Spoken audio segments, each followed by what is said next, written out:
Chapter 13. And it came to pass after this that Absalom the son of David had a fair sister whose name was Tamar, and Amnon the son of David loved her. And Amnon was so vexed that he fell sick for his sister Tamar, for she was a virgin, and Amnon thought it hard for him to do anything to her. But Amnon had a friend whose name was Jonadab the son of Shimeah, David's brother. And Jonadab was a very subtle man, and he said unto him, Why art thou, being the king's son, lean from day to day? Wilt thou not tell me? And Amnon said unto him, I love Tamar, my brother Absalom's sister. And Jonadab said unto him, Lay thee down on thy bed, and make thyself sick. And when thy father cometh to see thee, say unto him, I pray thee, let my sister Tamar come, and give me meat, and dress the meat in my sight, that I may see it, and eat it at her hand. So Amnon lay down and made himself sick. And when the king was come to see him, Amnon said unto the king, I pray thee, let Tamar my sister come and make me a couple of cakes in my sight, that I may eat at her hand. Then David sent home to Tamar, saying, Go now to thy brother Amnon's house, and dress him meat. So Tamar went to her brother Amnon's house, and he was laid down. And she took flour, and kneaded it, and made cakes in his sight, and did bake the cakes. And she took a pan, and poured them out before him. But he refused to eat. And Amnon said, Have out all men from me. And they went out every man from him. And Amnon said unto Tamar, Bring the meat into the chamber, that I may eat of thine hand.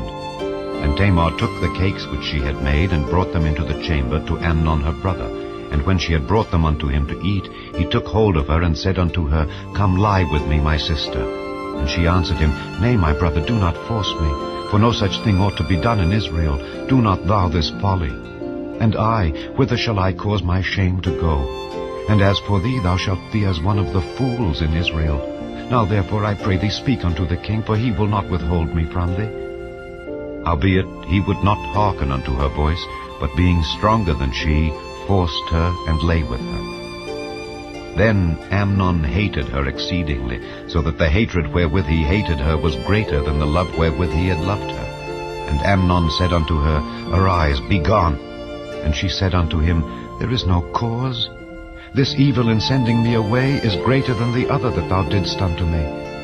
But he would not hearken unto her. Then he called his servant that ministered unto him, and said, Put now this woman out from me, and bolt the door after her. And she had a garment of divers colors upon her, for with such robes were the king's daughters that were virgins apparelled. Then his servant brought her out, and bolted the door after her.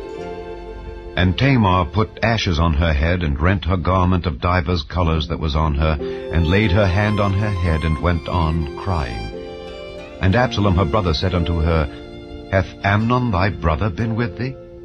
But hold now thy peace, my sister. He is thy brother, regard not this thing. So Tamar remained desolate in her brother Absalom's house. But when King David heard of all these things, he was very wroth. And Absalom spake unto his brother Amnon neither good nor bad, for Absalom hated Amnon because he had forced his sister Tamar. And it came to pass after 2 full years that Absalom had sheep shearers in Baal Hazor, which is beside Ephraim. And Absalom invited all the king's sons. And Absalom came to the king and said, Behold, now thy servant hath sheep shearers. Let the king, I beseech thee, and his servants go with thy servant. And the king said to Absalom, Nay, my son, let us not all now go, lest we be chargeable unto thee. And he pressed him. Howbeit he would not go, but blessed him. Then said Absalom, If not, I pray thee, let my brother Amnon go with us. And the king said unto him, Why should he go with thee? But Absalom pressed him, that he let Amnon and all the king's sons go with him. Now Absalom had commanded his servants, saying, Mark ye now when Amnon's heart is merry with wine, and when I say unto you, Smite Amnon, then kill him, fear not. Have not I commanded you?